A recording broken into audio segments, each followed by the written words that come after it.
Hollywood never seems to learn. Insult your audience, inject politics into everything, and then wonder why nobody shows up. Reacher star Alan Ritchson had all the momentum to become Hollywood's next big action star, but instead he went on a political rant attacking President Trump just before his new movie's release. Over on The Five, Greg Gutfeld and the panel didn't hold back. The panel completely called out the absolute insanity of Ritchson alienating the exact working-class Americans who pay to watch action films.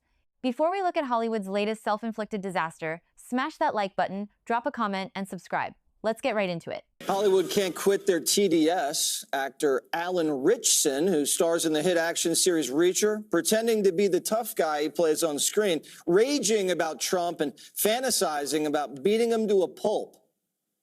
Could you go all the way to letting go of the resentment? No, I don't know, man. Oh, like, I'm just supposed to let go of my resentment that this guy is just raping the world that he lives in. What is releasing the resentment gonna do for the world? Like, I think we should hold on to some of that anger so somebody gets Guy Ritchied and wakes up in a pool of their own teeth and blood.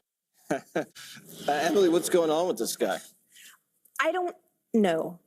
But I think he represents a certain strain of the population right now that is absolutely fueled by rage, that used to be pro-Donald Trump and is now against them. And the Epstein files did a large part in shifting him. He's talked about some trauma in his past that I think might fuel the reason why he's so impassioned about having there be accountability for what's in the Epstein files. But at the end of the day, this is someone who enjoys a very now lucrative career, and Hollywood elite celeb has gained an incredible amount of followers worshiping him for portraying a fictional hero that serves his country in movies or TV shows or whatever. And so he's using that platform to spew a lot of rage. If I can just say the obvious, stating the obvious. What? The TDS is very strong. Harold, would you recommend any therapy? No, I think our politics has entirely too much rage, and there's a sense that, and a belief that we're too quick to resort to violent words. And I watch this guy's show. I don't know a whole lot more about him, but I like the show. And you never know who's listening to you. I mean, he may think that he was joking there, and he likely very much was joking. But at the same time, there was an underlying sense that, this rage, you want to hold on to it. And someone could listen to that and think differently. Like, I don't like it when President Trump calls me a Democrat. Now, I think it's funny, but there's some people who may think differently of it. So the violence, I don't mind a good debate. The great Charlie Kirk, the late Charlie Kirk told us, let's debate about it. Let's have a forceful, robust, serious debate.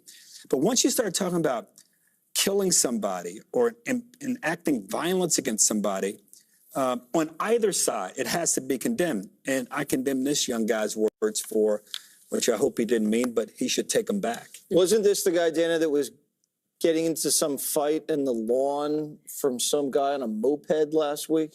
I don't know.